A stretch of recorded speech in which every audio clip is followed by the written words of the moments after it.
avec Vincent, l'objectif est de rentrer dans l'utilisation concrète et l'évolution des C2 dans les opérations, en particulier dans le cas de la guerre en Ukraine, au travers de la comparaison et de l'évolution des C2 ukrainiens et également russes. Donc merci Vincent, merci d'autant plus que c'est vraiment l'un de cœurs de spécialité. Je suis très content que tu interviennes ce soir chez nous, en journée chez toi, parce que tu es doctorant en sciences politiques à l'Université du Québec à Montréal, expert de la culture stratégique russe, qui est ton sujet de thèse, et chercheur associé à l'IESD, où tu as publié sur ces questions et sur bien d'autres, notamment dans tes travaux pour l'Observatoire des conflits futurs. Donc, comme d'habitude, je vais laisser la parole, ensuite à Vincent pour sa présentation. Ensuite, si j'aurai quelques questions directement à lui poser, privilège du modérateur. Après, à la salle et le chat, comme d'habitude. Voilà. Vincent, c'est à toi. Ok, très bien. Tu m'as très bien présenté, à part chercheur associé à la FRS, à l'IUSD peut-être bientôt, Ah mais oui, et on pardon. verra, hein, le Lapsus futur nous le révélateur. dira. Mais pour l'instant, je suis resté effectivement associé à au think tank qui m'a lancé, hein, donc à la FRS, où j'ai travaillé 4 ans, de 2018 à l'année dernière. En ayant développé du coup cette méthode qui donne aujourd'hui ma thèse, c'est celle d'essayer de combiner donc les éléments techniques, empiriques, observables, donc les opérations, mais aussi les différentes technologies, les différentes architectures, on va dire les éléments concrets, matériels, techno-opérationnels pour utiliser le jargon, avec donc la vision en fait des acteurs de ces moyens et ce qu'on appelle communément ces concepts de culture stratégique. Ce qui est intéressant avec cette méthode, et je pense qu'elle est tout à fait, elle est d'autant plus pertinente vis-à-vis de l'analyse de l'acteur russe, c'est que vous avez un acteur qui est déjà, comment dire, qui va donner un rôle à la théorie, qui va donner un rôle son architecture intellectuelle. Il va énormément la valoriser.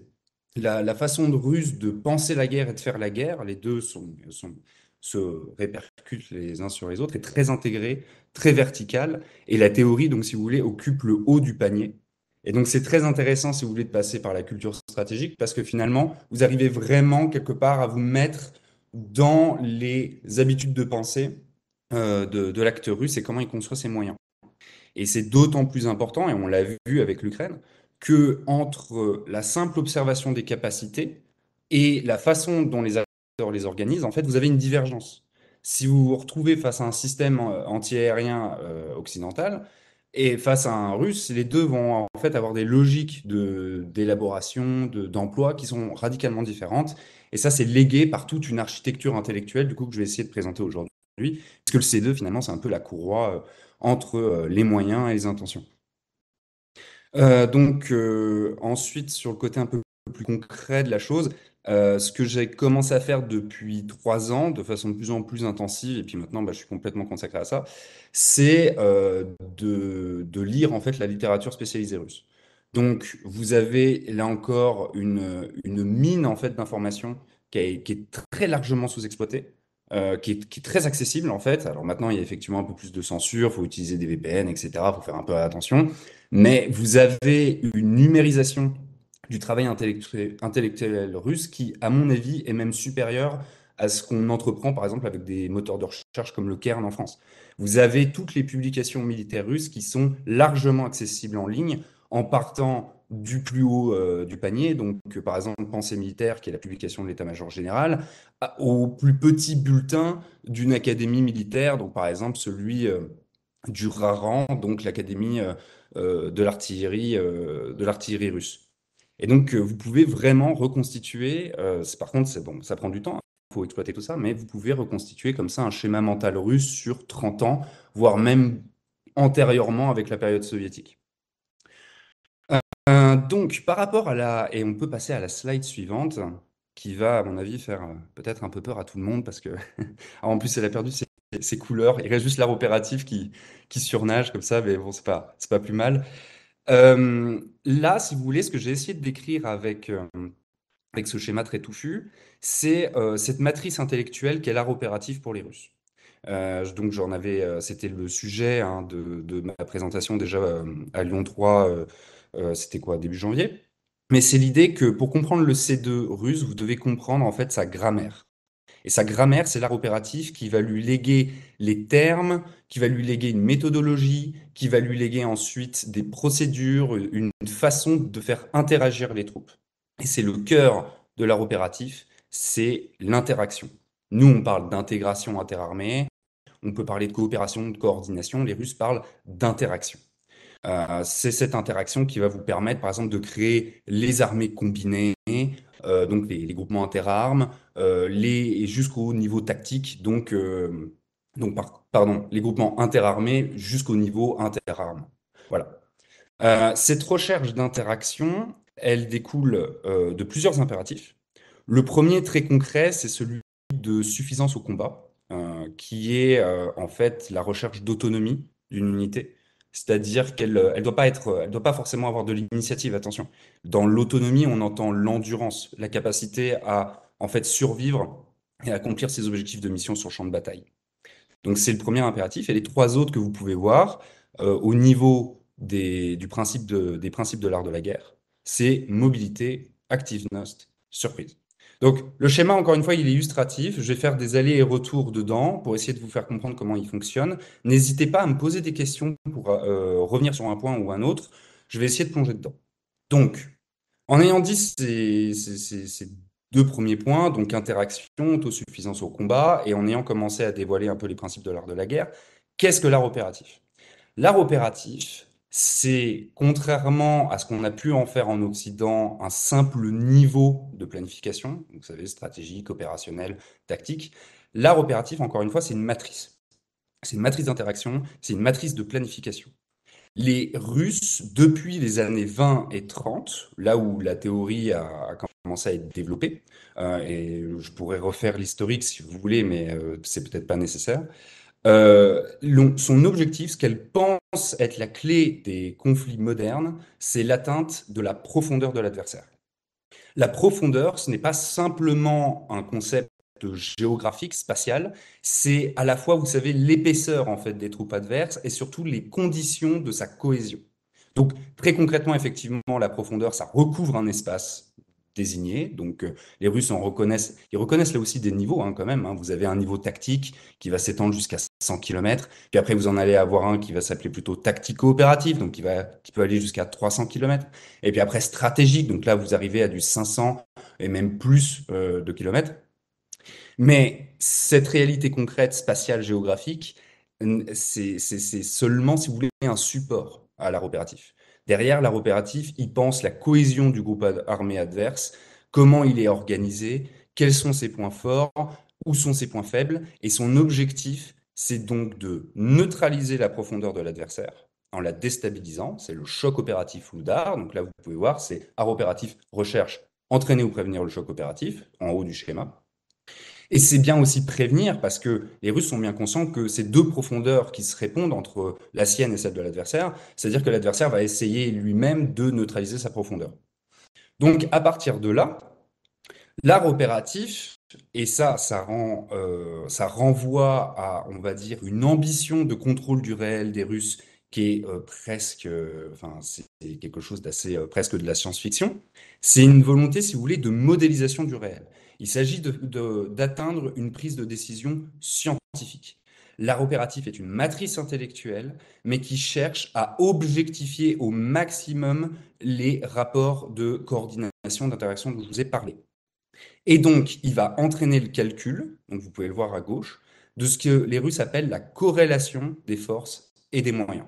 C'est-à-dire que l'art opératif, pour déterminer à quelle profondeur il doit répondre, va lancer une grande modélisation mathématique, le COFM, et elle va la faire à tous les niveaux. C'est-à-dire que vous allez avoir un COFM au niveau politico-stratégique, ensuite celui opérationnel, ensuite à celui tactique. C'est tout cet effort de calcul, d'objectification, Il renvoie aux ambitions d'automatisation de la prise de décision, qu'on verra ensuite à travers les architectures, etc. Mais pour vous dire, si vous voulez, l'ampleur et le côté vraiment systématique de cette ambition, vous avez des centres de calcul qui sont censés faire ce travail à chaque échelon différent. C'est les fameux C2 automatisés russes. Vous en avez un à Moscou, au centre de la défense nationale, le NCTUO. Vous en avez un ensuite à l'échelon opératif, c'est la Katia. Et ensuite, au niveau tactique, c'est le Yesu TZ. Donc, cette corrélation des forces et des moyens, si vous voulez, elle est absolument déterminante parce qu'elle va ensuite renseigner donc, ce qui arrive à droite, c'est-à-dire comment l'art opératif va construire, si vous voulez, agréger, moduler ses forces pour qu'elles répondent à cet objectif de neutralisation. Là, à ce niveau-là, donc je reviens sur le premier point dont j'avais parlé, vous avez les principes de l'art de la guerre. C'est-à-dire que vous avez mobilité surprise, ça, les concepts sont équivalents à chez nous, c'est-à-dire que les Russes estiment que pour qu'une force soit autosuffisante au combat, qu'elle atteigne la profondeur adverse et qu'elle la neutralise, il faut qu'elle puisse être insérée dans cette profondeur le plus rapidement possible, le plus secrètement possible. Et là où l'active-nost a un sens particulier, c'est que c'est pas simplement, si vous voulez, l'activité. On pourrait à la limite la traduire comme l'agressivité. Mais fonctionnellement, l'active-nost, c'est l'intensification de l'utilisation du potentiel de combat. Et ce n'est pas tout à fait pareil. Si vous voulez, l'active-nost, c'est pas simplement le potentiel de combat. Le potentiel de combat, ça va être les ressources à disposition, ça va être les ressources, ça va être le potentiel en fait que les forces représentent sur le terrain. L'active-nost, c'est l'idée qu'entre ce potentiel de combat qui existe, il y a plusieurs utilisations possibles de ce potentiel de combat, et il y en a donc des plus ou moins optimales. Et tout l'art, tout l'intérêt de l'art opératif va être en s'appuyant sur le calcul de la profondeur adverse, sur la détermination du COFM, de proposer au commandant un modèle d'opération qui puisse maximiser sa mobilité, sa surprise et l'utilisation, l'exploitation de son potentiel de combat. Donc, après, donc là, ça descend au niveau à droite, au niveau des caractéristiques des forces. Donc là, j'en ai indirectement parlé. Les Russes vont considérer la masse, la vitesse, la puissance de feu, comment les agréger pour, encore une fois, augmenter mobilité, active notre surprise. Et puis, et là, c'est vraiment le cœur de la matrice, la façon dont elle s'incarne concrètement pour les officiers russes, c'est le système des opérations stratégiques. Et là, on peut passer à la slide suivante, on va faire des allers-retours, on va revenir à celle-ci, mais la slide suivante les décrit mieux. Voilà, donc le système des opérations stratégiques, si vous voulez, c'est justement le produit de l'art opératif et de la corrélation des forces et des moyens. C'est un bouquet, si vous voulez, de scénarios standardisés pour le commandant russe qui va associer à des objectifs de mission une structure de force dédiée. C'est ce qu'appelait Lester Gros, donc, qui était un analyste américain à Leavenworth, euh, le- la rigidité tactique russe qui permet une flexibilité opérative. C'est-à-dire que les Russes considèrent qu'au contraire de concocter, si vous voulez, un plan parfait pour une situation donnée, ce qui risque de prendre plus de temps, ce qui risque également comment dire, de créer beaucoup trop d'hétérogénéité dans le contrôle des forces, les Russes vont proposer plutôt au commandant de faire un choix, une sélection entre plusieurs plans qui lui ont été déjà en fait largement élaborés, que lui va ensuite essayer d'adapter à la situation présente. Hein. C'est pas tout à fait de but en blanc. Hein. C'est pas ils prennent le plan, ils l'appliquent bêtement. Bien que quand ils manquent de compétences et d'entraînement, comme on peut le voir en Ukraine, ça peut tomber là-dessus. Mais c'est l'idée que l'officier russe, si vous voulez, c'est un opérateur de choix qui lui ont été déjà fournis, élaborés en amont, expérimentés, et dont ses forces, en fait, et dont lui-même euh, connaissent, en fait, l'activation, parce qu'ils ont été entraînés à l'utiliser. Et c'est un peu, si vous voulez, moi, l'image à laquelle ça me fait penser, ce côté très mécanique, très automatique, qui précède, hein, encore une fois, l'informatisation. Je vous ai parlé des C2 automatisés, mais la standardisation des interactions, des relations de commandement russes et de ces plans d'opération prédatent en fait l'informatique. L'idée, encore une fois, était de simplifier, si vous voulez, les relations de commandement de ces deux. Euh, donc, ceci étant dit, donc, le système des opérations stratégiques, encore une fois, en suivant la logique de la profondeur, va s'adapter en fonction de ce que lui dit le COFM, en fonction des différentes profondeurs donc opérationnelles, enfin, stratégiques, opérationnelles, tactiques. Et à chaque niveau de commandement, et ça correspond du coup à un niveau de commandement bien établi. Donc là, c'est le petit tableau que je vous ai fait ici. Vous avez donc à gauche les profondeurs dont je viens de vous parler, puis ensuite donc les formes opératives et le commandement qui lui correspond.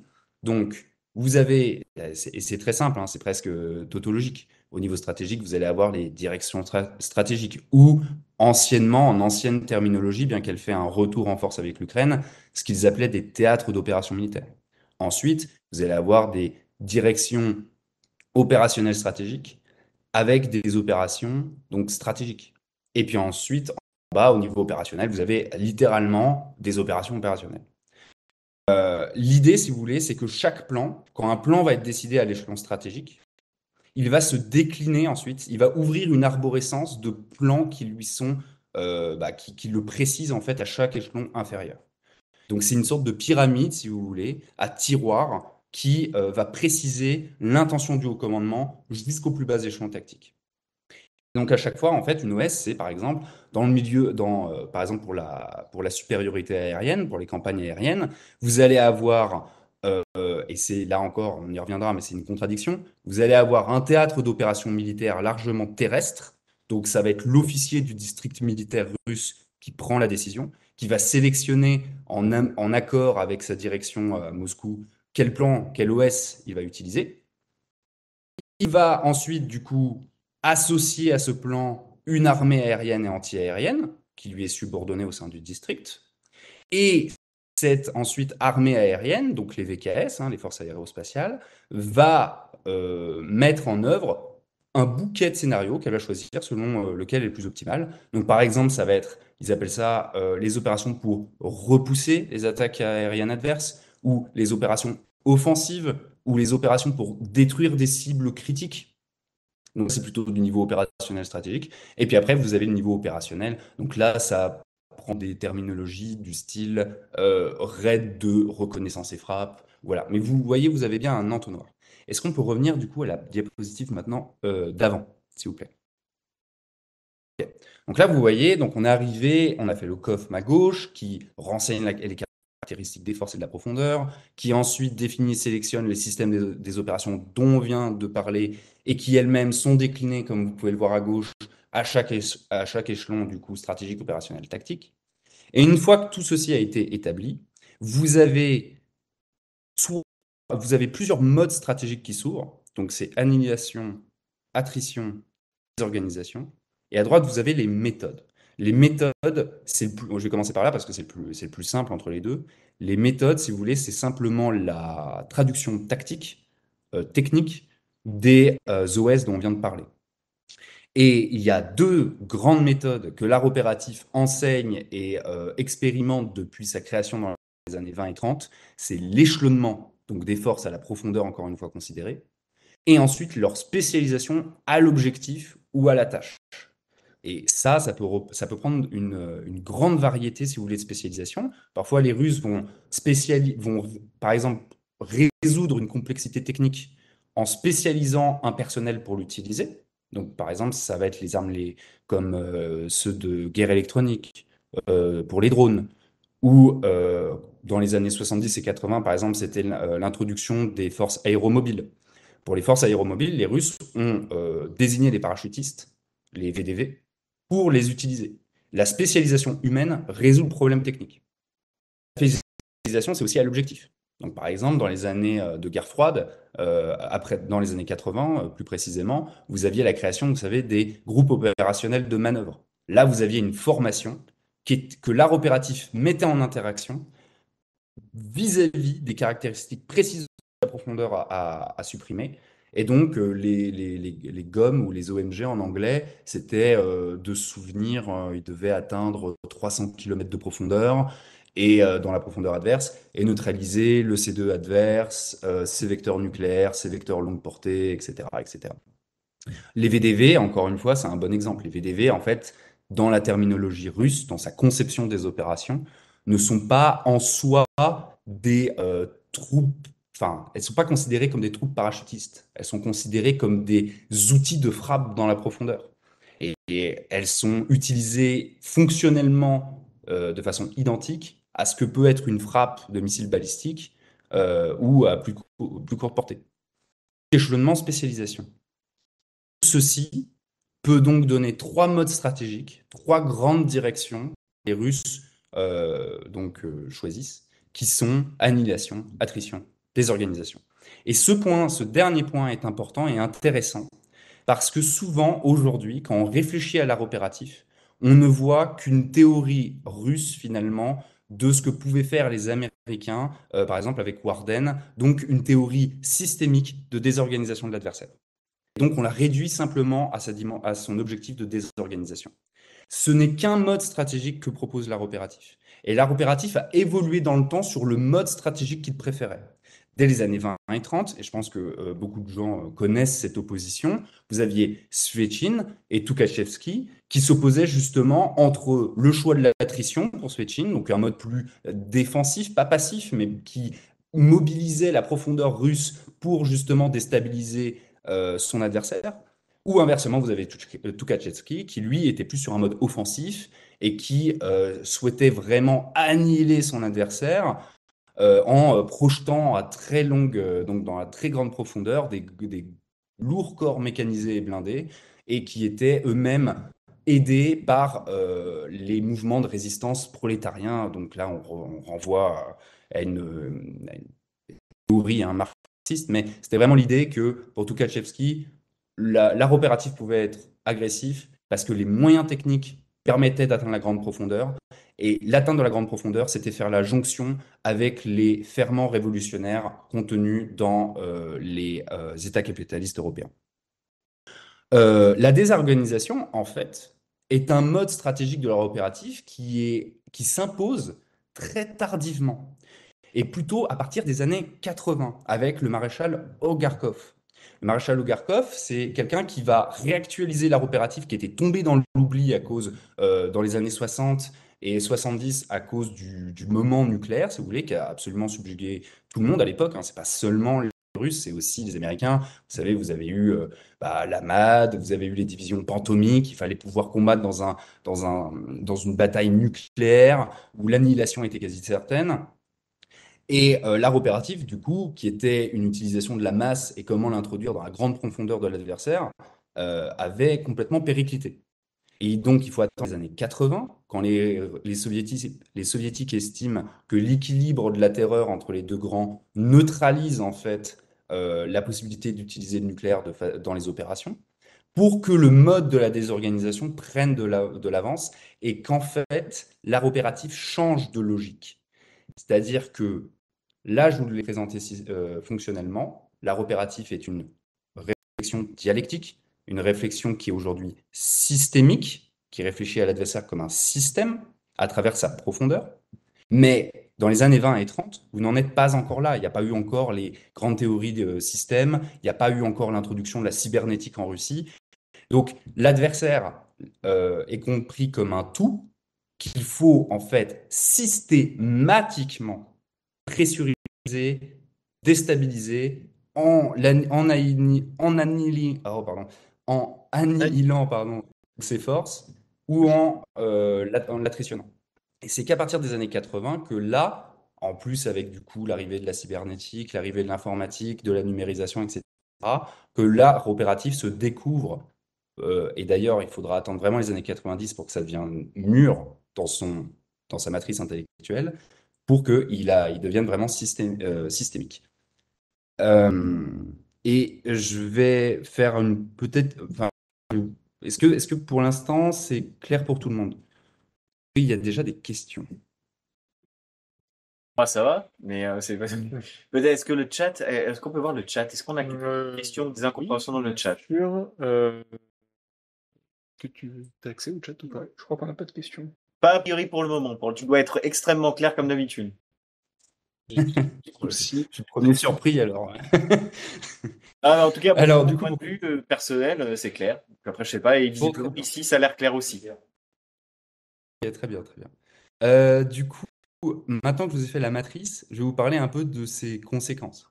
Donc, comme vous l'avez bien compris, comme je le laissais sous-entendre un peu auparavant, cette façon de réfléchir et d'organiser les forces entraîne en fait une extrême centralisation de la prise de décision. Parce qu'encore une fois, bah, les relations de commandement sont extrêmement standardisées. Le plan est cohérent quand il est pris dans son ensemble et qu'il est bien parti de l'échelon stratégique jusqu'au niveau tactique.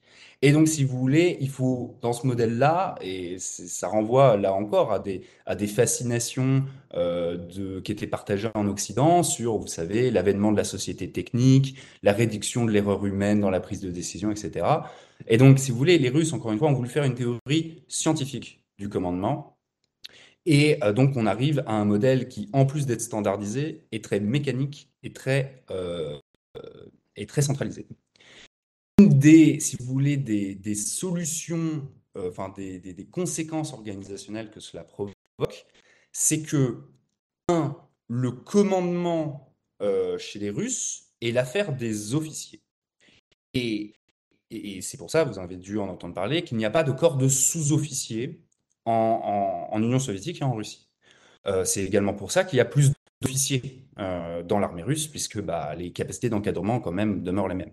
Mais l'idée, encore une fois, c'était que, comme les relations de commandement sont standardisées, la charge cognitive de l'officier est moindre, mais qu'en échange, il faut une responsabilité, il faut pouvoir incarner l'unité de commandement dans un seul homme, chef d'orchestre de ces plans d'opération, qui puisse répondre personnellement, dans sa responsabilité personnelle, du succès de ces opérations, et qui va donc à la fois décider, conduire et encadrer. Euh, c'est pour faire une opposition avec le modèle occidental, nous, on est plutôt sur un état-major qui va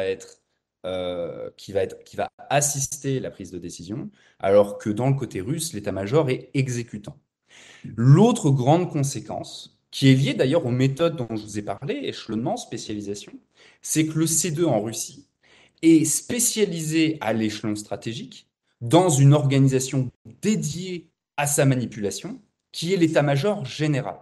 Donc c'est tiré du modèle prussien.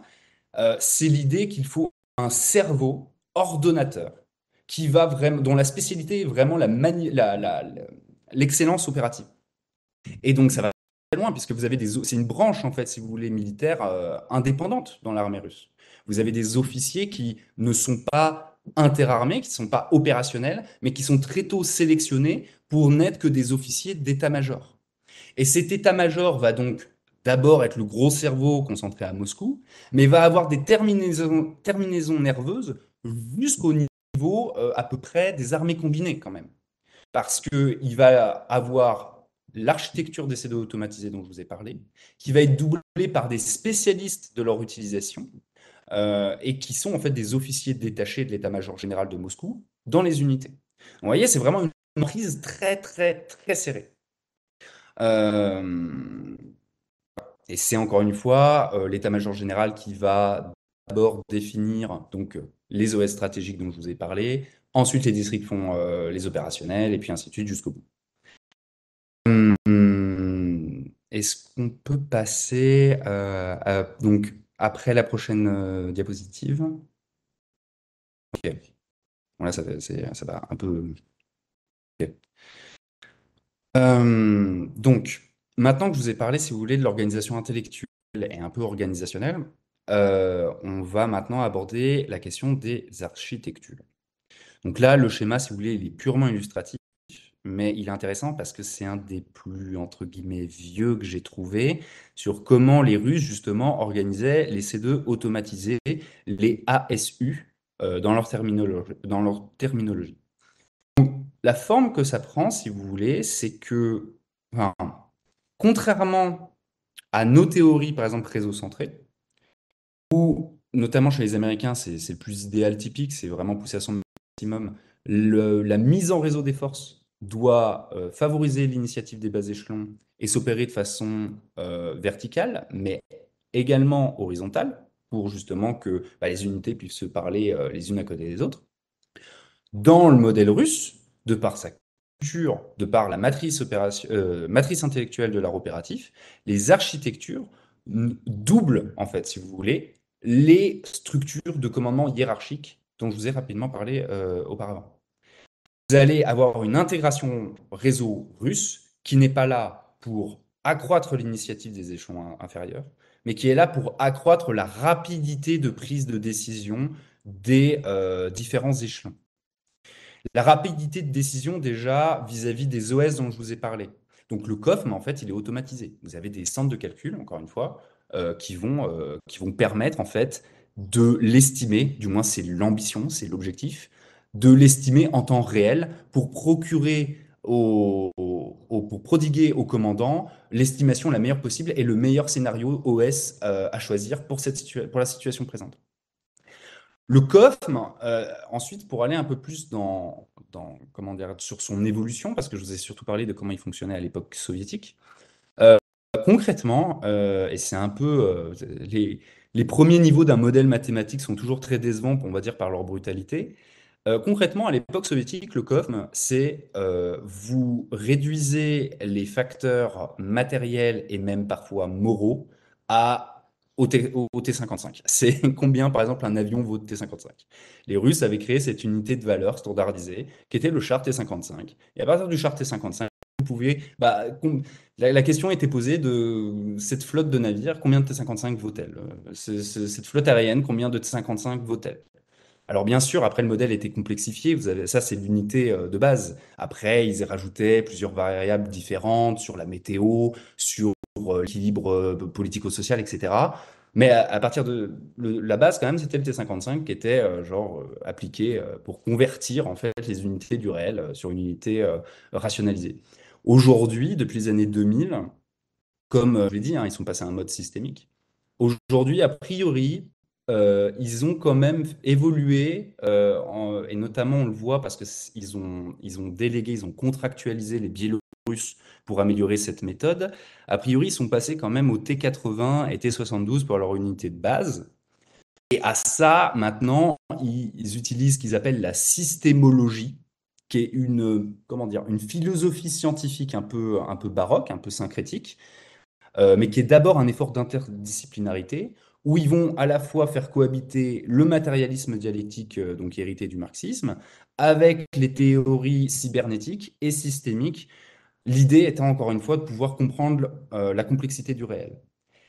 Donc tout ça, si vous voulez, vous vous rendez bien compte que c'est extrêmement long, déjà pour collecter les données qui vont nourrir cette corrélation des forces et des moyens, et nourrir le CD automatisé qui va du coup l'exécuter. Mais en plus de ça, il faut pouvoir le faire à chaque échelon différent. L'Union soviétique, très rapidement, dans les années 80, c'était une bataille peine perdue, parce que l'industrie électronique et informatique russe ne suivait pas celle occidentale, et donc les machines étaient en lag, en retard vis-à-vis de la situation réelle, donc ne permettaient pas d'avoir des informations actionable, hein, comme ils disent en anglais, donc utilisables. Aujourd'hui, depuis les années 2000, ils ont développé ce qu'ils appellent la méthode, assez sobrement. Le nom formel est beaucoup plus long, mais ils le réduisent comme ça. Et a priori, on a des traces que cette méthode est bel et bien utilisée, à la fois du coup à Moscou, dans le centre de le NCUO, et puis ensuite jusqu'aux armées combinées par leurs C2 respectifs. Donc ça, si vous voulez, c'est le cœur, c'est la prise de décision automatisée. Et puis après, donc l'architecture. L'architecture, vous allez avoir, donc comme je l'ai dit, un schéma vertical et un schéma finalement qui va être très en silo. C'est-à-dire que chaque branche d'armée, chaque même sous-système de combat, comme l'artillerie, va avoir une architecture qui est construite pour suppléer à la prise de décision qu'il faut accélérer, qu'il faut optimiser, et ne se rejoignent en fait en bout de course qu'au plus haut niveau. Et donc, vous voyez là que ça crée en fait un double effet d'entonnoir, une double criticité pour le système russe. Parce que, comme je vous l'ai dit, la prise de décision est extrêmement centralisée au niveau stratégique dans l'état-major général, mais elle est également en fait centralisée par les moyens techniques de la prise de décision. Les armées aériennes, les armées terrestres, et ensuite les différentes armées combinées et les différents districts militaires ne peuvent véritablement coordonner leurs actions qu'à Moscou. Et ce modèle a entraîné, en fait, depuis les années 2010 et la réforme New Look, une solution à l'art opératif qui est celui de la microgestion permanente. Les Russes ont réussi en Syrie, par exemple, parce qu'en fait, ils pouvaient très simplement microgérer leurs OS grâce à leur CD automatisé de Moscou à Tartus et Nemenai. En Ukraine, dès que l'ampleur du conflit augmente, si vous voulez, donc les relations deviennent de plus en plus complexes, etc., vous voyez bien que ce système n'est pas assez rapide, en fait. Et puis, en plus, il est vulnérable, parce que comme vos relations sont verticales, que vous avez très peu de relations horizontales, si vous perdez un nœud de commandement, en fait, votre système est coupé d'un pan entier de ses forces. Et le dernier gros problème, en fait, technique, c'est que pour que ce système très intégré, très vertical en termes d'architecture fonctionne, il faut qu'il soit vraiment intégralement fourni de haut en bas de l'architecture. Or, et ça, on a encore décrit dans la dernière étude qu'on a fait avec enfin, la note, le document FRS qu'on a fait sur la guerre en Ukraine, les Russes pointaient eux-mêmes que les systèmes de communication, de radio, de CD automatisés, etc., n'étaient pas fournis en assez grand nombre. Et même dans un article donc, du RARAN, qui est l'Académie de l'artillerie et des roquettes russes, vous aviez la reconnaissance en fait que 5% quand même des troupes d'artillerie n'étaient pas équipées de radio. Ce n'étaient même pas équipées de modèles modernes de télécommunication, mais n'étaient pas équipées de radio. Et donc, si vous voulez, là, vous commencez en fait à avoir un modèle qui est très intégré, qui est très cohérent théoriquement, mais qui en fait se désagrège, rentre en contradiction, plus vous essayez de le mettre en pratique. Et donc, ils ont pensé pouvoir résoudre ça par la microgestion, par l'utilisation, le maintien plutôt de forces d'élite, donc les VDV. Les VDV étaient très bien valorisés, les VDV étaient très compétents, leurs officiers, etc., pour utiliser les OS, pas de problème. Ils étaient en plus directement à la disposition de l'état-major général qui peut les commander pour atteindre des objectifs qu'il estime stratégiques. Mais une fois que vous épuisez donc, ces forces qui sont correctement formées, équipées et qui sont en fait fonctionnelles du point de vue de ce système, le reste de votre système, lui, il tombe en désagrégation. Et c'est ce qui s'est passé en fait sur la première année de 2022 et qui a cumulé avec les offensives ukrainiennes de Kherson et de Kharkiv. Est-ce qu'on peut passer à la slide suivante? Parce que là, maintenant, je vais essayer de vous donner un peu d'exemples sur ces architectures. Donc ça, vous voyez, c'est ce que les Russes appellent, donc, c'est l'architecture, on va dire, d'utilisation d'emploi des feux. C'est ce qu'ils appellent les complexes de reconnaissance et feu, et reconnaissance et frappe. Reconnaissance et feu, c'est la mise en réseau des effecteurs et des capteurs d'artillerie pour le niveau tactique.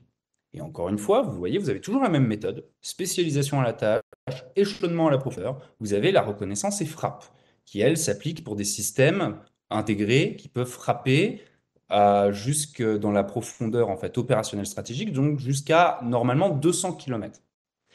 Les concepts de complexe de reconnaissance et frappe que vous avez déjà dû entendre, c'est une théorie qui a été mise en place là encore par Ogarkov dans les années 80. C'est vraiment le père de la doctrine et du système russe et de l'art opératif réactualisé russe moderne. Le complexe de reconnaissance et frappe, si vous voulez, il est parti d'un ensemble qui devait valoriser l'artillerie traditionnelle, lui permettre, en améliorant son écosystème, donc ses capteurs, son intégration avec les centres de commandement, les autres batteries, de la faire rentrer dans le régime de la précision, l'approche russe. C'est-à-dire que la création de munitions de précision elle-même est jugée trop prohibitive d'un point de vue financier. Donc, ils préfèrent, si vous voulez, intégrer pour homogénéiser l'appareil de force et le rendre plus réactif. C'est la même chose qui s'applique dans l'aviation. Ils ont équipé leurs bombardiers, comme les Su-34 ou les Su-24, de systèmes Gayfest. Le Gayfest, en fait, est un ordinateur de ciblage qui va améliorer la conduite du tir, donc améliorer la précision du tir, mais in fine, vous restez quand même sur l'utilisation de bombes lisses. Donc tous ces petits détails techniques pour expliquer que vous avez donc cette volonté d'homogénéiser, de faire rentrer dans le régime de la précision vos effecteurs traditionnels, conventionnels. Donc l'artillerie, l'aviation, les missiles. Au départ, parce qu'il y a d'importantes contraintes techniques, hein, les contraintes, vous savez, d'interopérabilité, de compatibilité système, c'est quelque chose dont on a toujours nous-mêmes du mal à résoudre. Donc ils ont commencé petits. Ils ont commencé par les complexes de reconnaissance et feu, puis de frappe. Et ça, pour les forces de roquettes et d'artillerie, uniquement dans ce système précis.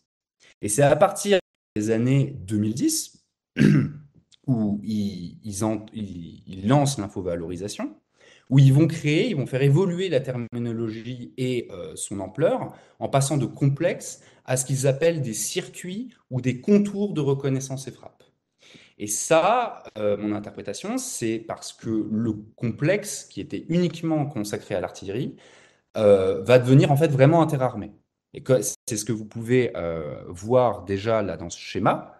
C'est-à-dire que vous avez des éléments aériens, et pas uniquement des drones aériens, hein, mais vraiment de la flotte aérienne, qui va rentrer dans l'intégration système.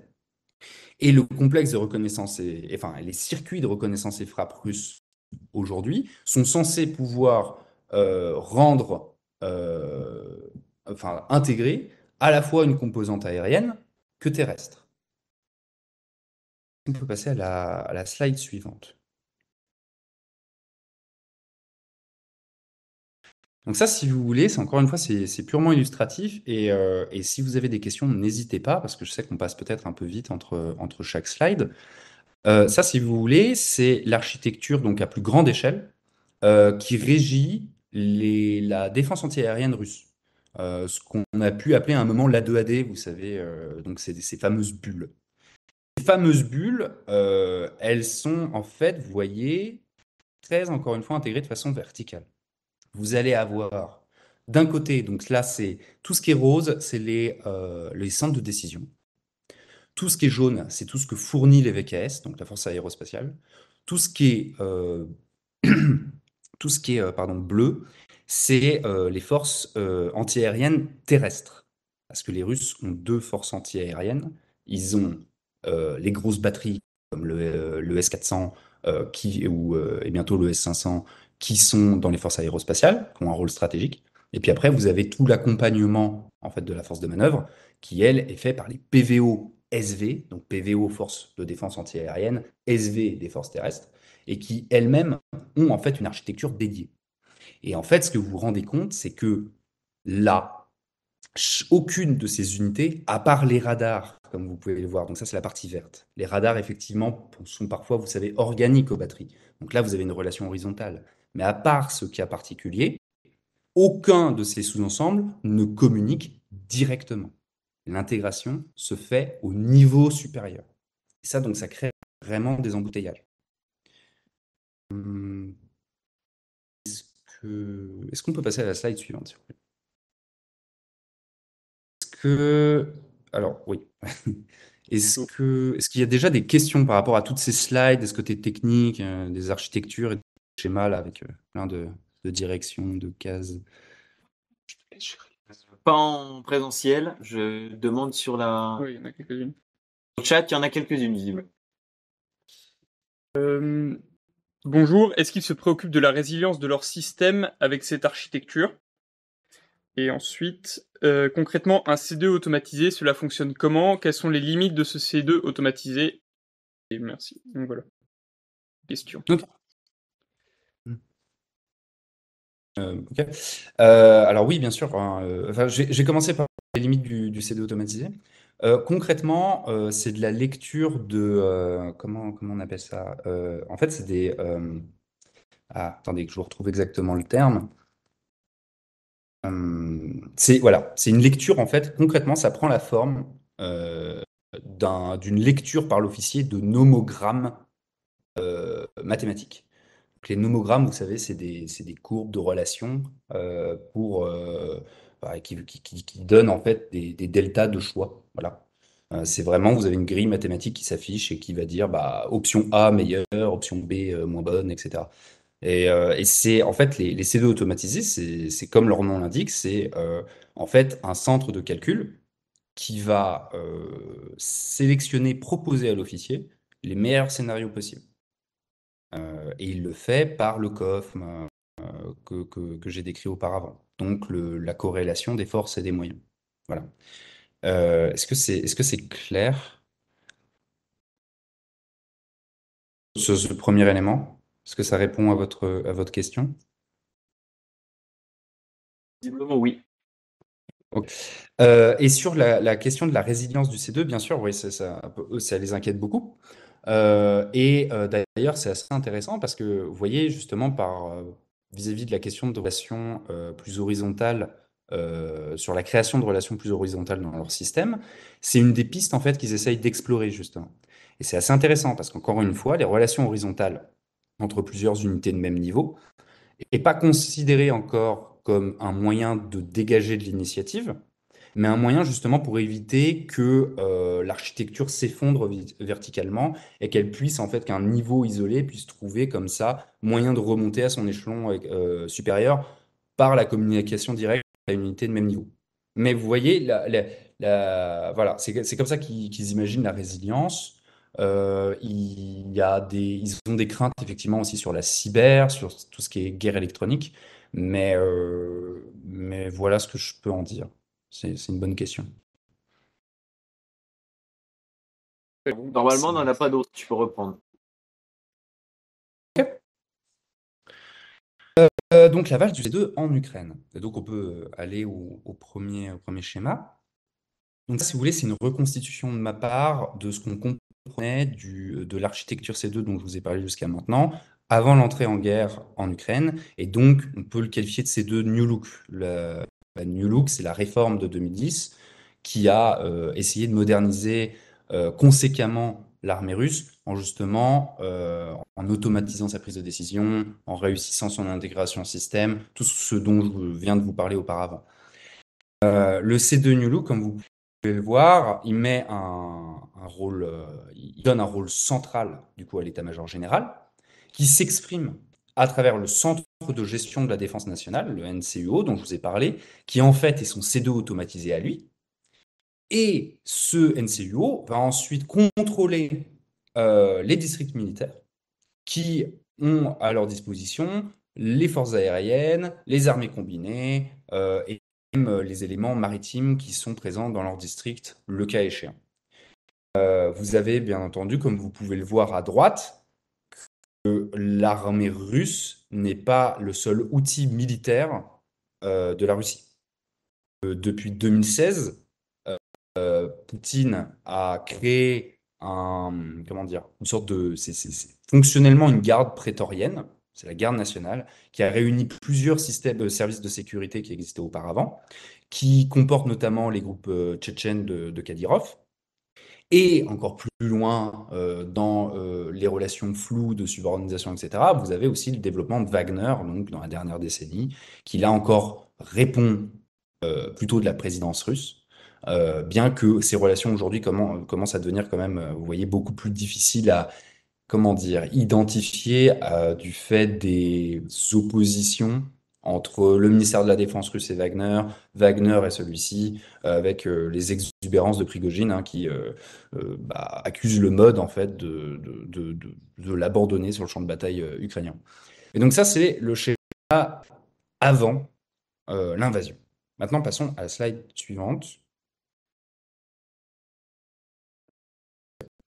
Donc ça, c'est la façon dont il s'est articulé, c'est la façon dont il a pris forme pour lancer l'invasion. Vous avez, encore une fois, l'état-major général qui est central, qui est représenté par Gerasimov. L'état-major général avait la responsabilité de l'ensemble du TVD ukrainien, et c'est lui qui coordonnait les interactions entre district militaire sud, ouest, centre, est, et les VDV, et les forces aérospatiales. Donc ça, à la limite, ça sera plus pour votre loisir, je pense. Je pense que le PPT sera donné à chaque, à chacun, à chaque personne ici présente.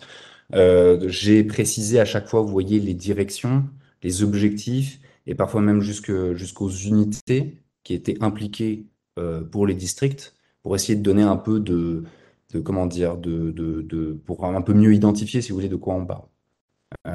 Et là, si vous voulez, quand on voit ce schéma, les critiques que j'ai fait auparavant, en fait, apparaissent, enfin, elles ont apparu, si vous voulez, de février à mars.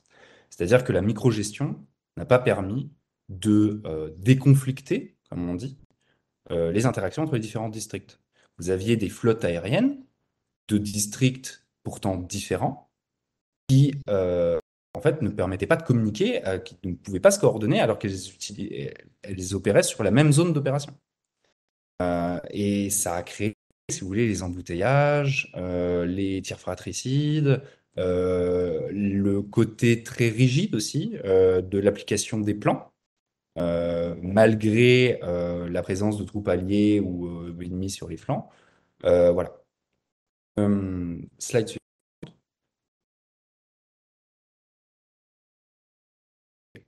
Donc, après l'échec de la première phase, donc devant Kiev, vous avez eu une première réorganisation. Ils ont essayé cette fois de donner au TVD, donc au théâtre d'opération ukrainien, un commandant spécifique qui allait pouvoir centraliser à son niveau, rationaliser le commandement et le contrôle, bien qu'il reste sous la subordination de l'état-major général. Donc ça a été Dvornikov. Et comme vous pouvez le voir en fait sur le schéma, de ce que j'en comprends, en fait, C2 du TVD a été largement en fait, redondant, sans véritable définition de son périmètre, de son autorité vis-à-vis de l'état-major général et vis-à-vis des districts en fait, qu'il subordonnait. Et ça, c'est un problème qui va devenir récurrent pour la suite, comme vous pouvez le voir à droite. C'est-à-dire que vous avez des hommes forts, vous avez des généraux, on va dire, à l'influence importante, comme Surovikin ou Lapin, qui était le chef du district militaire centre, qui vont en fait s'autonomiser vis-à-vis du commandement de théâtre. Donc ça a été Dvornikov, puis après ça a été Zhitko. Euh, et vous avez donc une organisation qui devient complètement déstructurée, avec un état-major général qui est censé encore chapeauter le tout, mais qui concrètement ne contrôle que des campagnes individuelles de certains hommes forts ou de quelques groupes de forces qui restent véritablement subordonnés à l'échelon intermédiaire du TVD. Et donc vous voyez, vous pouvez imaginer toutes les contradictions, les frictions, les contre-ordres qu'une organisation peut créer quand, par exemple, le district militaire sud était à la fois à la main de Surovikin, mais dépendait de Surovikin à travers le groupement de forces sud, et également était placé également sous l'autorité du coup de Jitko, qui commandait le TVD ukrainien. Donc, ce qui ressort de cette seconde phase, donc qui est concrètement l'offensive sur le Donbass d'avril à octobre à peu près, enfin un peu moins, juillet plutôt, juillet-août, donc de la première offensive sur le Donbass russe, c'est que vous avez un TVD qui est créé, mais qui n'a pas les moyens d'assurer son commandement. Passons à la slide suivante.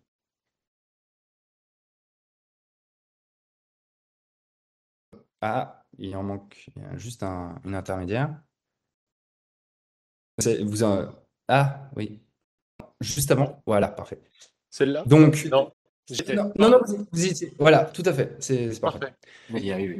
Donc après, vous avez la troisième phase qui s'ouvre, d'automne à l'hiver 2022, qui est une phase largement de stabilisation et presque de survie pour l'armée russe, qui prend des coups de butoir quand même très très importants sur Kharkov, surtout Kharkov, où là vous avez une vraie percée opérationnelle ukrainienne, et puis Kherson, où là elle est obligée, après de longs combats très attritionnels, à libérer la rive gauche du Dniepr, donc libérer Kherson. Cette période est peut-être, honnêtement, la période la plus stable et la plus efficace du C2 russe qu'on a rencontré aujourd'hui en Ukraine, qu'on a pu observer. Parce que, en fait, la logique de concentration des pouvoirs et des autorités de commandement qu'on a commencé à voir dans les slides précédentes, c'est incarné dans l'homme fort du théâtre ukrainien, c'est-à-dire l'homme qui, à la fois, contrôlait les forces aériennes russes, un district militaire, celui sud, qui était Surovikin.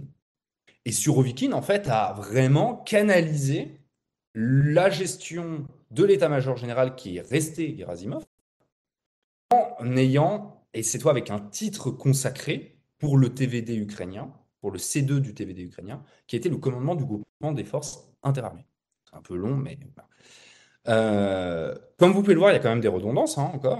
Gerasimov avait un lien quand même direct avec chacun des chefs de district militaires russes, mais Surovikin a réellement réussi, pas parce que le système russe a fait une réflexion sur comment améliorer son système, mais par la force, si vous voulez, de son influence institutionnelle, bureaucratique, organisationnelle et potentiellement aussi politique.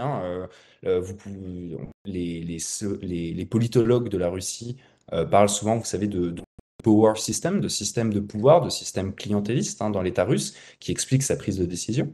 Et donc, vous avez l'homme fort qui s'impose et qui rationalise du coup, par son aura, le C2 ukrainien, et qui permet aux forces russes d'opérer des opérations extrêmement difficiles, qui est quand même l'évacuation de l'îlot de Kherson, la stabilisation du front et l'encadrement comment dire, et l'encadrement au mieux des premières vagues de la mobilisation partielle. Et Surovikin a pu faire ça parce qu'il a eu l'autorité pour le faire. Passons à la dernière slide sur le C2 russe en Ukraine. Malheureusement, juste avant. Voilà, parfait. Malheureusement, les bonnes choses entre guillemets oui, les bonnes choses malheureusement ont une fin même pour les généraux russes, puisque Surovikin ayant opéré comment dire, sa stabilisation, qui a été plutôt une tâche ingrate, il n'y a pas de grande victoire à annoncer, a été, comment dire, il n'a pas été vraiment, c'est pas vraiment une démotion, puisque il reste absolument central dans l'organisation du C2 russe, comme vous pouvez le voir. C'est simplement une restructuration encore une fois, du C2 russe. Comment dire ça? Si vous voulez, effectivement, Surovikin n'est plus le chef, le commandant en chef des forces russes en Ukraine. Par contre, et donc c'est Gerasimov qui reprend le rôle, et c'est l'état-major qui reprend la main sur le cours de la guerre en Ukraine. Mais il est bien possible, si vous voulez, concrètement, que derrière Gerasimov, ça soit les trois hommes qui sont, que je cite dans le document, donc Salyukov, le chef de l'armée de terre, Surovikin, chef des forces aérospatiales, et Kim, chef adjoint de l'état-major, qui soient en fait, si vous voulez, qui occupent vraiment les responsabilités opérationnelles réelles. Et donc il est bien possible, si vous voulez, que le rôle que Surovikin occupait sur le devant de la scène à la phase précédente continue en fait de l'occuper aujourd'hui. Comprenez encore une fois d'ailleurs que ce schéma, les schémas que vous venez de voir, ce sont des reconstitutions de ma part. C'est mon interprétation, donc j'ai essayé de rendre ça le plus sérieux possible, le plus rigoureux possible, mais il n'est pas impossible qu'on découvre que en fait l'articulation a été faite de façon différente, etc. Surtout sur ce dernier schéma, parce que c'est le plus récent, vous comprenez bien, ça vient de se faire en janvier. C'est donc cette restructuration également pourquoi pour faire l'offensive qui se passe, comme vous avez pu le voir, merveilleusement pour les Russes, c'est-à-dire qu'elle fonctionne aussi bien que celle précédente, c'est-à-dire avec une efficacité très minimale. Vous avez un rôle a priori des districts militaires qui a remonté. Il y a encore la mention de groupement de forces, donc que j'ai mis en pointillé, comme vous pouvez voir, groupement sud, groupement ouest, mais ils ont l'air maintenant d'être presque confondus avec leur district d'origine. C'est-à-dire que j'ai pu voir des articles russes parlant du même événement, une nomination générale à un district, où dans le premier article, vous aviez monsieur a été nominé général du district militaire ouest, et dans l'autre article, c'était du groupement de force ouest. Donc, vous voyez, il est plus certain que les groupements de force aient encore une effectivité, représentent véritablement encore un échelon de décision dans le C2 russe actuel. Et donc, ça conclut, si vous voulez, ma partie sur le C2 russe.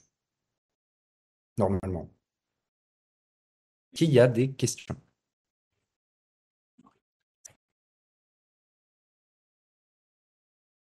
Théorie, non. Tu peux y aller. Ok. Par contre, juste un détail. Est-ce que c'est plus court le C2 ukrainien? Parce que sinon, on n'aura pas le temps pour les questions. Je suis désolé de te demander ça, Vincent. Est-ce que quoi? Est-ce que j'ai le temps pour le C2 ukrainien? Et non, est-ce que le C2 ukrainien est plus court en termes de présentation? Parce que sinon, on n'aura pas le temps Oui, pour les questions. oui, oui, bien Bon, sûr. bah, je te laisse. Désolé. Non, il n'y a pas de souci. Et d'ailleurs, passons à la prochaine slide tout de suite. Ouais. Si j'ai passé autant de temps aussi sur la partie russe, c'est parce que, si vous voulez, le C2 ukrainien, aujourd'hui, il est à l'intersection entre trois cultures stratégiques différentes. Et la première, celle dont il a hérité, c'est celle soviétique. C'est pour ça qu'une partie, si vous voulez, des articulations du commandement ukrainien, la façon dont il imagine ses concepts d'opération, la façon dont il donne des ordres conduits, etc., est encore basée, encadrée par la matrice intellectuelle de l'art opératif soviétique. Et ça, d'ailleurs, c'est très intéressant quand vous voyez la façon dont ils interprètent les théories occidentales, notamment le Mission Command, donc vous savez, la décentralisation au plus bas échelon, le commandement de l'avant, l'initiative, etc. Vous avez des articles ukrainiens, de la presse militaire ukrainienne, hein. Science et Défense est sûrement leur meilleur journal. Malheureusement, les publications s'arrêtent en février 2022 pour des raisons qui me semblent évidentes de sécurité et potentiellement aussi de manque de moyens. Mais vous avez des articles ukrainiens qui vont être parfaitement syncrétiques, dans le sens où le cadre terminologique intellectuel soviétique et russe va permettre de comprendre nos concepts d'opération, va permettre par exemple de comprendre le processus de décision, pardon, décision militaire, va par exemple permettre de comprendre le concept de guerre hybride. Et d'ailleurs, là, sur le concept de guerre hybride, vous rentrez vraiment dans un entrechoquement de visions qui se répondent, puisque les Ukrainiens vont utiliser notre concept de guerre hybride, la façon dont on le comprend nous en Occident, la façon dont on l'a élaboré, à l'aune du coup de la grammaire, par exemple, soviétique, vis-à-vis, pour opposer le concept russe de guerre hybride, qui n'est pas le même. Donc là, vous voyez, il y a vraiment des conjonctions, des oppositions assez intéressantes. Donc, vous avez cette première culture soviétique qui se maintient. Vous avez la culture occidentale qui s'impose progressivement depuis 2014, avec la formation d'officiers, avec la tenue d'exercice avec l'OTAN, avec l'envoi d'équipements aussi OTAN. L'acculturation par la technologie, c'est un phénomène qui est réel, et notamment par, encore une fois, la question des architectures. Quelle architecture, quelle intégration réseau mettre en avant? Est-ce que ça va être celle horizontale, réseau centré à l'occidental, ou est-ce que ça va être celle verticale avec les C2 automatisés soviétiques? Donc vous avez ces deux premières traditions, ces deux premières cultures qui se répondent. Et enfin, vous avez une troisième culture qui est plus empirique, qui est plus expérimentale et qui est liée aux efforts de la société civile ukrainienne de pallier, de compenser aux défaillances de l'État ukrainien dans l'invasion russe de 2014. Depuis 2014, vous avez tout un réseau, un écosystème de volontaires, de civils, d'ONG, d'associations, d'organisations de vétérans en Ukraine qui vont continuer de soutenir les forces armées en utilisant les bonnes pratiques, en proposant des modules de formation, par exemple pour les opérateurs de drones, en mettant en place de la logistique de l'avant, donc de nourriture, de consommables tels que les drones, les vêtements, etc. Et cette culture si vous voulez, s'incarne dans un caractère très euh, très collégial et très, comment dire, très à l'initiative des très bas échelons, où on voit de simples soldats, parfois dialoguer avec leur officier supérieur pour définir leur plan d'action. Encore une fois, vous n'avez pas, malgré les efforts ukrainiens, vous n'avez pas eu encore un véritable cadre de NCO de sous-officiers qui a été créé. Donc vous avez comme ça une immixtion selon la culture des unités de simples soldats dans des rôles en fait, chez nous de sergents ou même parfois de sous-lieutenants. Est-ce qu'on peut donc tout ça, tout ce que je viens d'expliquer, ça vient donc du concept de culture stratégique qu'on peut définir à travers 3 dimensions. Qui fait la culture stratégique? Donc là, je vais un peu rapidement vous en parler. Comment elle l'a fait, c'est-à-dire comment elle l'a réfléchi. Est-ce qu'elle l'a réfléchi de façon dialectique? Est-ce qu'elle l'a réfléchi de façon analytique, entre tradition occidentale et russe, par exemple, de réflexion? Et ensuite, pourquoi? Donc, quelle théorie de la guerre? Quel est le message? Quelle est l'ambition, en fait, de cette théorie? Est-ce qu'on peut passer à la slide suivante? Donc là, après, vous avez plusieurs sous-cultures dans la culture stratégique qui s'ébauchent. C'est celle que je viens de décrire. Donc vous en avez plusieurs qui rentrent en compétition pour définir la culture nationale qui va vraiment déterminer les comportements. Passons à la slide suivante. Ça, c'est ce que je viens de vous expliquer à l'aide du modèle théorique de culture stratégique que je viens de décrire rapidement. Vous avez donc les soviétiques dans l'armée ukrainienne, vous avez les atlantistes, et puis vous avez les volontaires. Les soviétiques, pour aller plus loin, si vous voulez, dans leur description, c'était une culture quand même qui était en déclin depuis 2014, par rejet de l'héritage déjà soviétique, et puis parce que, par effet générationnel, vous avez les cadres formés en Union soviétique sont des cadres de plus en plus vieillissants, et qui partaient donc en réserve. Cette influence, si vous voulez, aujourd'hui, elle est en train de remonter en puissance, parce que l'armée ukrainienne est une armée de mobilisation de la nation ukrainienne dans son entièreté.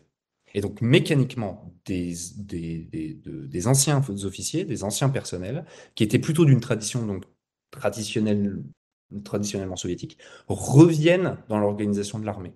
Et donc, ça crée à nouveau une compétition plus puissante, plus critique, avec celle qui s'était imposée institutionnellement depuis 2014, dans la doctrine, parmi les officiers, chez les forces spéciales, qui étaient les doctrines OTAN dont je vous ai parlé auparavant.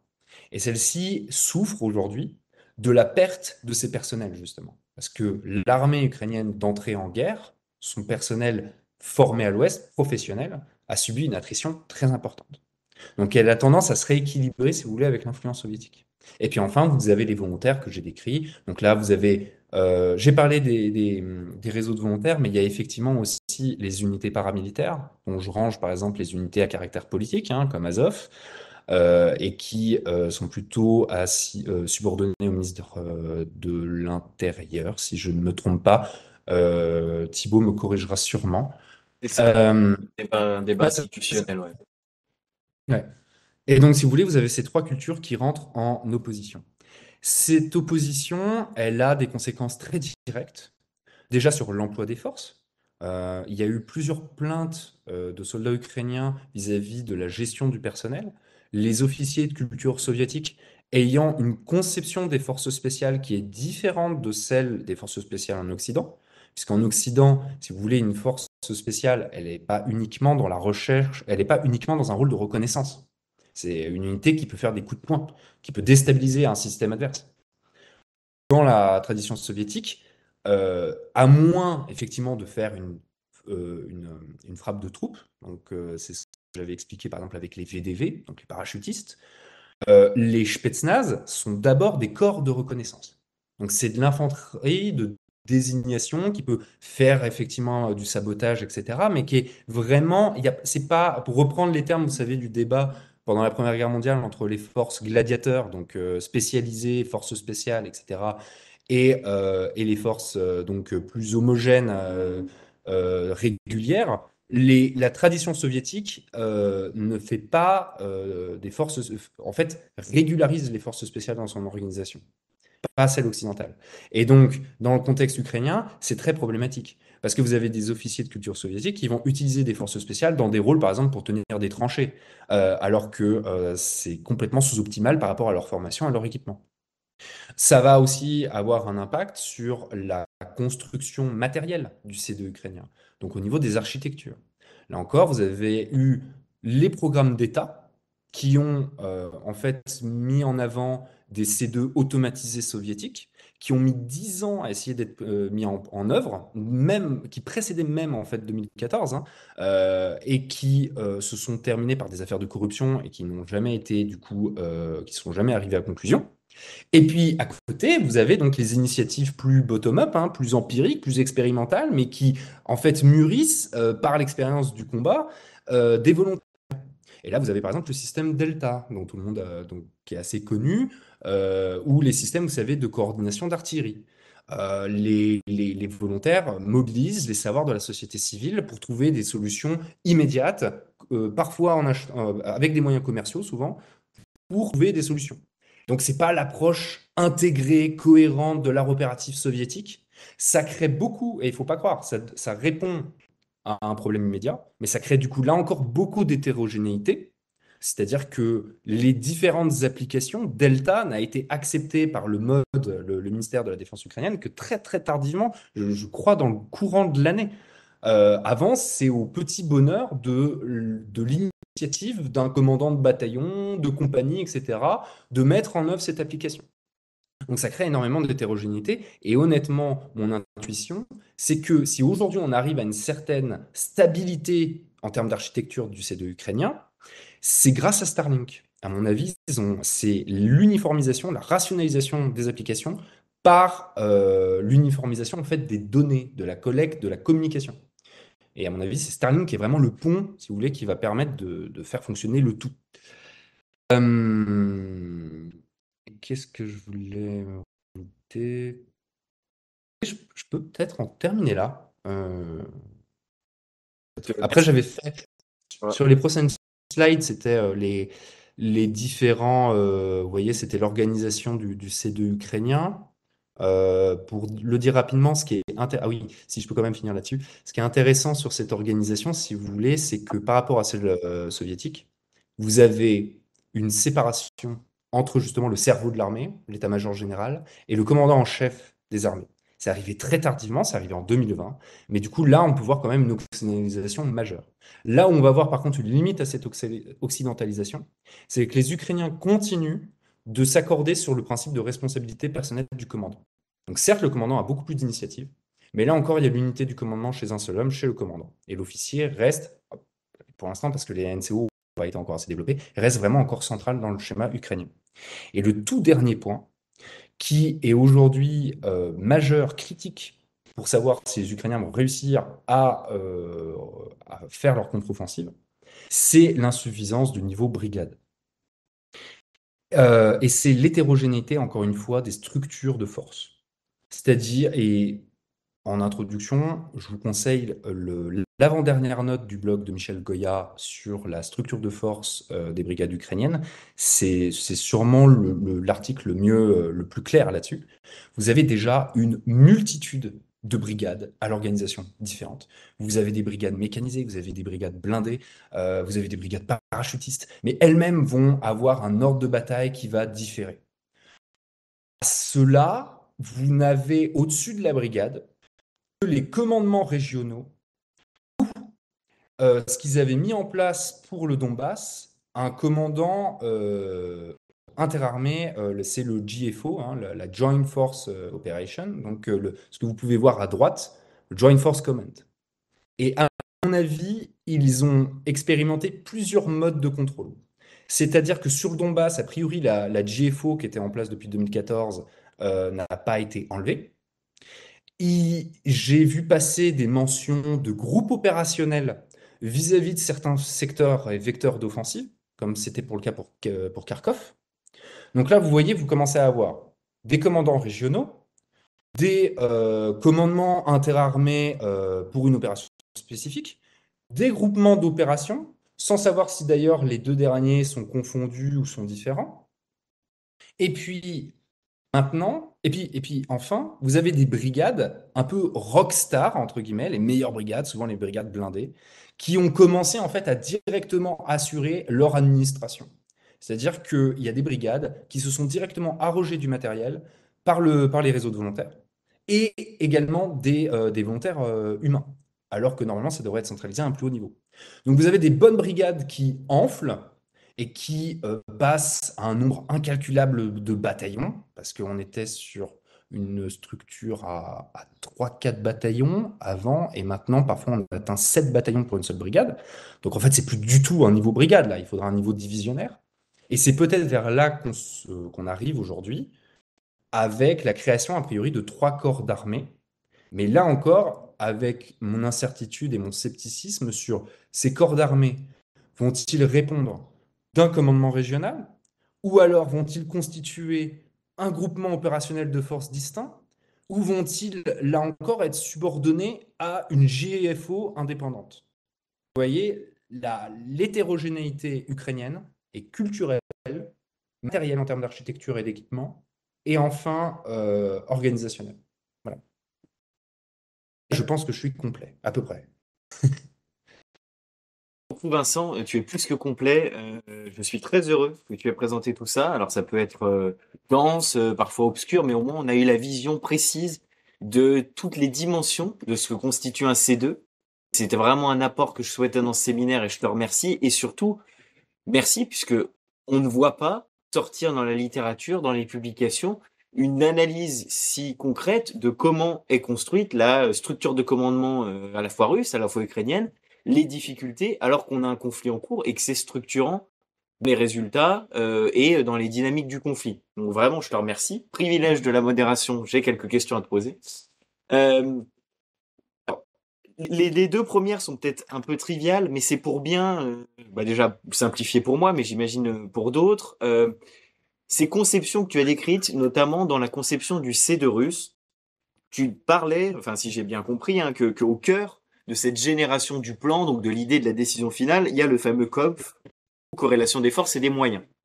Et la Oui. question que je me pose, j'imagine je suis pas le seul, quand on regarde la décision d'opération spéciale dans sa phase initiale, beaucoup d'observateurs, alors a posteriori c'est toujours facile, mais interrogent la notion du rapport de force, etc. Donc si on prenait une logique très systématisée, très brute, très automatisée finalement, euh, ces données-là auraient dû ressortir comme des alertes en disant, bon, bah, en cas d'opération dans la durée, notre appareil n'est pas dimensionné. Donc je voulais connaître ton avis là-dessus. Est-ce que ça a joué? Est-ce que c'est d'autres éléments, voilà comment ça a été pris en compte? Et la deuxième question un peu triviale, j'en aurai une troisième après, mais je la poserai une fois ces deux-là. En fait, un peu trivial mais intéressant, j'imagine. Nous, on a parlé dans les premières séances de M2MC, de ADO, donc le domaine Operation, donc finalement la vision occidentale. Mais quand on voit ce C2, bon alors russe, mais hérité des soviétiques, finalement déjà pensé en termes d'effets, pensé en termes de syncrétisme et d'un commandant qui a à la fois les forces aériennes et les forces terrestres en même temps, ça peut faire penser à des opérations multidomaines ou des opérations multimilieux, multichamps. Donc, est-ce que ça en est? Est-ce que ça en est pas? Quelle différence avec du coup les autres conceptions? Je pense que c'est intéressant d'avoir tes précisions sur ces deux volets. Ok, tout à fait. Alors, sur la première question, moi, je vois deux problèmes. Le premier, c'est qu'un modèle mathématique, un modèle de calcul, d'estimation des forces, il va être aussi bon que sa méthodologie le permet, de un, donc comment il est structuré, comment il fonctionne, et ensuite la qualité des informations, des données qu'il agrège. Et, donc, sur la qualité des informations qu'il agrège, moi je pense que le COFM russe a été en fait auto-intoxiqué par les retours d'informations que par exemple les services de sécurité russes ont pu faire sur l'Ukraine. Et je pense que et là on retombe sur le problème de la méthodologie, si vous voulez, le COFM actuel russe est une entreprise de modélisation mathématique qui, comment dire, est tellement complexifiée parce qu'elle ne veut omettre aucun détail, qu'elle en devient presque, enfin, pour avoir vu un peu comment la chose était construite, elle en est presque contradictoire. il y a des facteurs de nature différente qui vont être pris en compte. Vous perdez la chose, mais devrait a priori, surtout au niveau stratégique, prendre des mois à calculer quoi que ce soit. Donc déjà, vous avez un problème là encore d'obsolescence des informations et des résultats, parce qu'entre le moment où la question est posée, où le résultat est donné, en fait, les choses ont complètement évolué. Et à mon avis, c'est pas un modèle mathématique qui permet justement de prendre en compte des changements assez rapides, par exemple de monter en puissance d'un adversaire.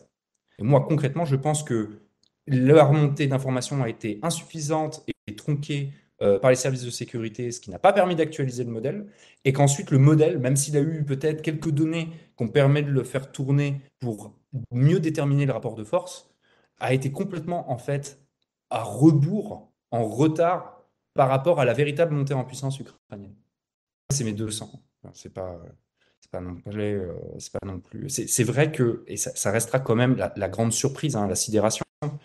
Vous avez un modèle russe qui est normalement un modèle de bonne prise de l'information.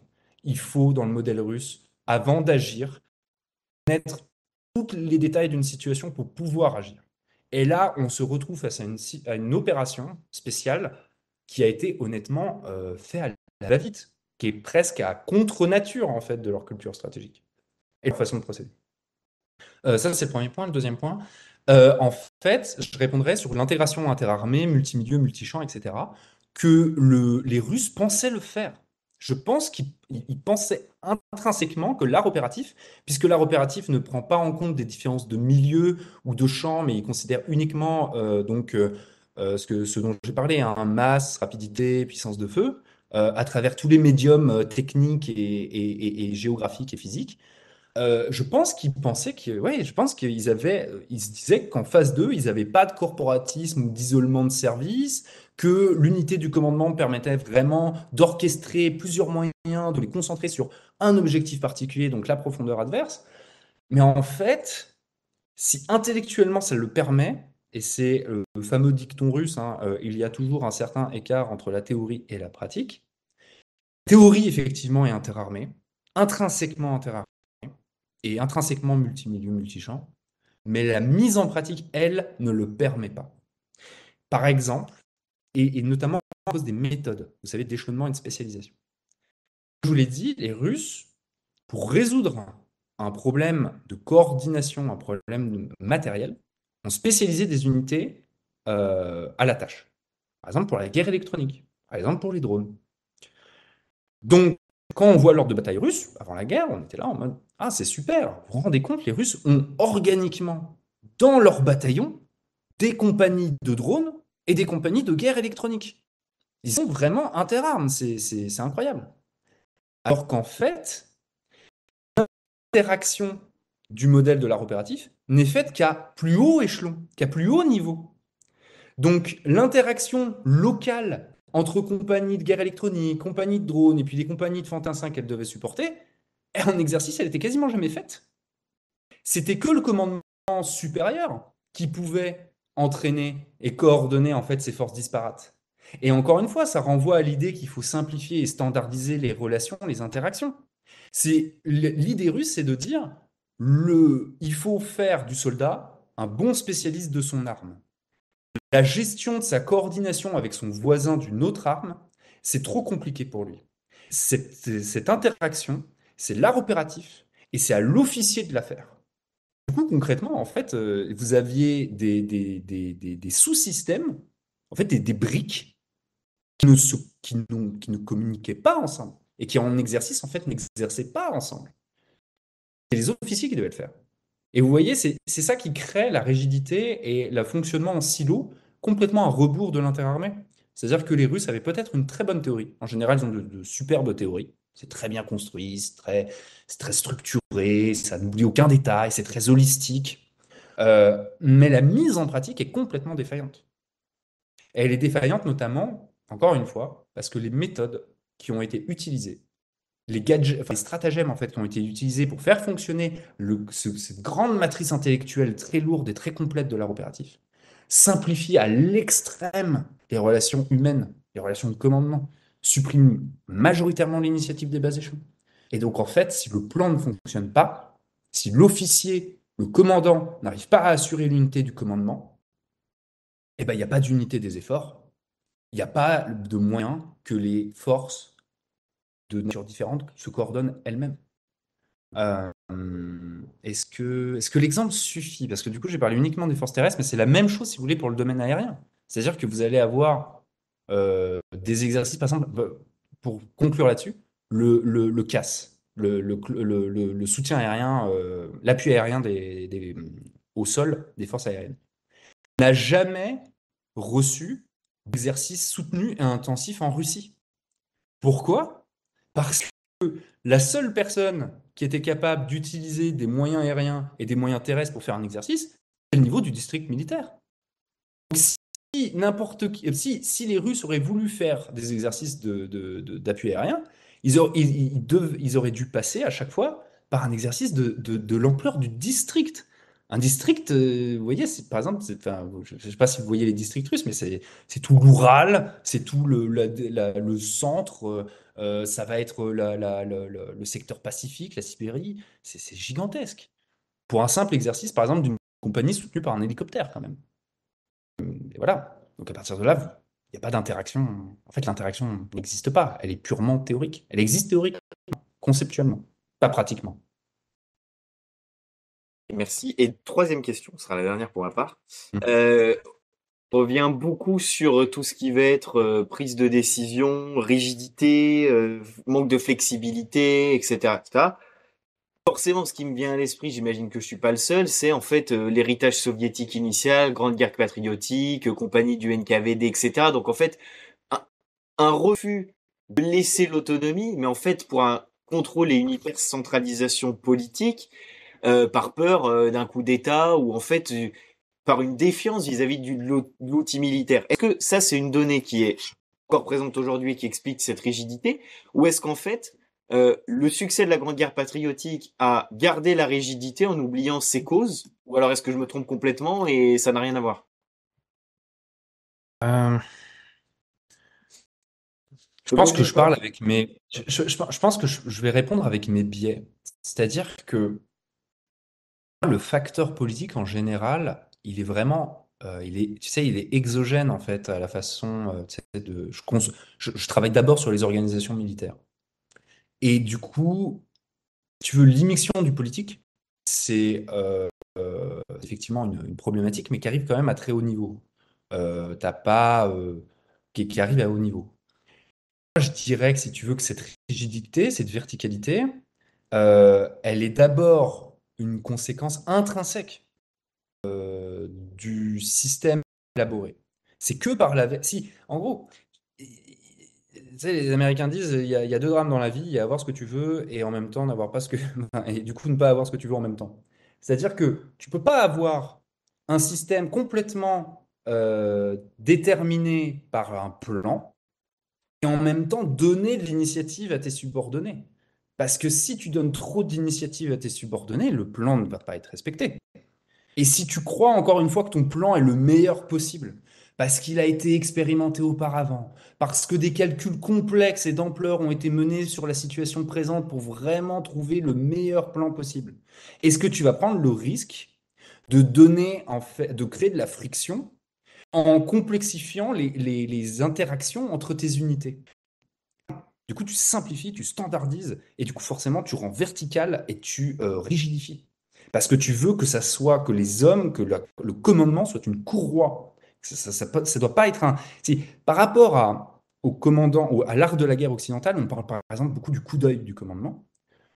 En Russie, le coup d'œil, c'est plus, comment dire, c'est l'action technique d'un ingénieur de gestion. C'est ça le commandement russe. C'est un ingénieur de gestion qui va appliquer des solutions testées scientifiquement, qui sont ses plans d'opération. Et donc, l'initiative humaine, etc., machin, c'est tout à la marge. Alors après, qu'il y ait une peur, comment dire, une censure, une inhibition causée par la nature du régime politique, elle est certaine. Et encore une fois, comme le système militaire russe en fait n'est aussi bon qu'à hauteur de la qualité de ses commandants, tout est centré sur l'unité d'un seul homme. du plus haut échelon au plus bas. Quand ce commandant est médiocre, parce qu'il a été choisi non pas par son mérite, mais par rapport à ses connexions politiques, ou parce qu'il est inhibé et qu'il craint pour sa vie parce qu'une purge l'attend, forcément le système fonctionne beaucoup moins bien. Et c'est un peu ce qu'on oublie sur la Seconde Guerre patriotique, c'est que la Seconde Guerre patriotique, c'est effectivement le succès d'un modèle conceptuel, l'art opératif, mais c'est surtout le succès de praticiens. Joukov ne fait pas du tout le même art opératif. Enfin, il partage même la même terminologie, etc. Mais il ne l'applique pas du tout de la même façon qu'un Koniev, par exemple. L'art opératif, c'est concrétisé par une pratique empirique, expérimentale, qui a demandé d'énormes sacrifices pour fonctionner. Donc c'est comme ça que je le comprends. Bah, merci beaucoup. C'est qu'on n'a pas de questions a priori dans le chat. Est-ce qu'on a des questions présentielles? On a une question présentielle pour toi. J'ai une question à propos de du coup, Wagner, la garde nationale. Du coup, elle était en dehors des schémas et comment elle communique un peu avec l'armée russe. Quels sont ses liens? Est-ce que c'est vraiment est-ce que c'est le même type de CD, le même type d'art opératif? C'est vraiment deux choses différentes. Non, c'est vrai, c'est une excellente question. En fait, Wagner, c'est et encore une fois, ce sera écrit plus longuement et plus amplement dans la dernière super étude qu'on a écrite avec Philippe Gros, petit instant pub. Mais en fait, si vous voulez, Wagner, c'est vraiment le laboratoire. Ça a toujours été un laboratoire des pratiques russes, autant tactiques que en termes de justement de conception du commandement. Et Wagner est une organisation qui est beaucoup plus horizontale. Mais par contre, c'est une organisation aussi qui est beaucoup plus compartimentée. Vous n'avez pas un seul Wagner, c'est pas homogène. Vous avez deux, voire trois Wagner qui coexistent. Vous avez un Wagner originel, qui est plutôt bien formé, qui est tourné encore une fois, encore aujourd'hui vers l'expéditionnaire, qui a donc un personnel qui est bien équipé, qui est de qualité. Et puis après, vous avez les cohortes tirées de la population carcérale russe qui est de la chair à canon, qui elle est beaucoup plus médiocre, mais qui va devenir un multiplicateur de force pour le premier groupe que j'ai décrit. Et j'ai dit qu'il y avait peut-être trois Wagner, parce qu'aujourd'hui, quand même, il y a une montée en compétences des groupes carcéraux qui ont été mobilisés, recrutés. Et donc maintenant, ça gagne quand même en puissance. Et tout ça pour dire laboratoire parce que ça commence d'ailleurs à trouver un écho dans la littérature militaire russe, et notamment celle de l'état-major général, donc de pensée militaire. Les échecs commencent à donner des critiques en fait véritables. Ça leur a pris du temps, mais le rétexte commence à quand même se dérouiller. Et vous avez des articles qui clairement attaquent de front toutes les théories, on va dire, de haute technologie que la Russie a essayé de mettre en œuvre depuis 10 ans, notamment la guerre sans contact. Il y a un auteur qui dit la guerre sans contact est morte dans le champ de bataille ukrainien. La puissance de feu, la technologie ne pourront jamais à elles seules remporter la décision. Le BTG, et c'est assez, c'est comique, mais il est traité par exemple de grosses vaches. Donc, c'est des organisations qui étaient trop à la fois complexes pour être correctement organisées, coordonnées, et qui étaient du coup un peu pathologiques. Et toutes ces critiques entraînant la mise en avant d'un intérêt russe pour l'infanterie valorisée, qui remonte du coup à la guerre du Haut-Karabakh. Depuis la guerre du Haut-Karabakh, les Russes ont une crainte majeure sur la manœuvre terrestre, qui est liée à l'utilisation des drones en soutien et qui permettent une infanterie flexible qui peut du coup s'infiltrer dans un dispositif adverse. Et ça, les Russes n'avaient pas de réponse idoine parce que les types de drones qui existaient alors et plus encore aujourd'hui, mettent en défaut notamment sa défense antiaérienne. Et de plus, permettent à des groupes d'infanterie de combattre à égalité certes en valorisant un terrain qui était très segmenté quand même au Karabakh, mais de battre des formations blindées, de disloquer un dispositif adverse, etc. Et si vous voulez, vous commencez à avoir des auteurs russes qui, en faisant du retour d'expérience notamment de Wagner, mettent en avant aujourd'hui un modèle qui est, comment dire, c'est une sorte de néoconservatisme où les solutions soviétiques, notamment l'emphase sur la masse, l'emphase sur l'élément humain, moral, est remis en avant sur les éléments plus technologiques des 2 dernières décennies. Mais en même temps, c'est un modèle, et là, on est vraiment dans une rupture, et ça reste encore très, comment dire, c'est vraiment à ses débuts, mais vous commencez à avoir quand même des auteurs qui parlent du fait qu'il faut donner l'initiative au plus bas échelon. Que si vous voulez avoir une infanterie valorisée, qui puisse utiliser correctement, mobiliser correctement ses drones, ses appuis-feu, son renseignement, etc., il va falloir lui donner l'initiative de le faire. Et c'est ça, c'est là où Wagner jure par rapport au reste de l'armée, enfin, se tranche par rapport au reste de l'armée russe, c'est qu'elle expérimente l'initiative au plus bas niveau. Alors, il reste à savoir si ça va prendre de la puissance et on pourrait éventuellement assister à un véritable changement de paradigme russe, ou si il va y avoir une synthèse, ou ça va rester marginal, ou est-ce que des forces de nature variable et de logique variable vont coexister en Russie? C'est-à-dire que vous pouvez parfaitement imaginer une armée régulière qui reste sur l'art opératif, parce elle doit coordonner une masse très imposante, avec des armées plus réduites, mais plus compactes, qui, elles, jurent par l'initiative, parient sur l'initiative, etc. Est-ce que ça... Ah oui, et juste pour terminer, les relations entre Wagner et le mode, honnêtement, c'est très très difficile à identifier. Vous avez normalement un rapport direct entre la présidence, le ministère de la Défense du moins, et Wagner. Mais en fait, là, vous rentrez vraiment dans une analyse politique de la Russie par, encore une fois, système, vous savez, système de puissance, système de pouvoir. Qui parle à qui est le client de qui, etc., qui commande qui. Et là, vous sortez en fait vous sortez du C2 de nature militaire pour rentrer en fait sur une relation quasiment féodale parfois, ou du moins contractuelle. Ben voilà qui conclut, je te remercie Vincent infiniment qui conclut ce séminaire pour la précision de ton exposé, rare encore une fois sur ce genre de questions.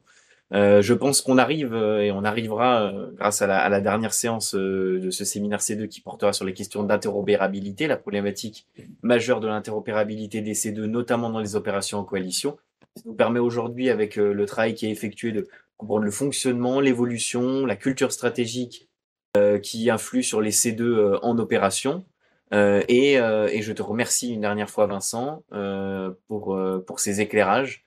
Eh bien, je dis à tous merci pour votre attention et rendez-vous à la prochaine séance. Merci beaucoup. Bah, merci à toi, et puis merci à vous tous de m'avoir écouté, d'avoir subi ces schémas très complexes.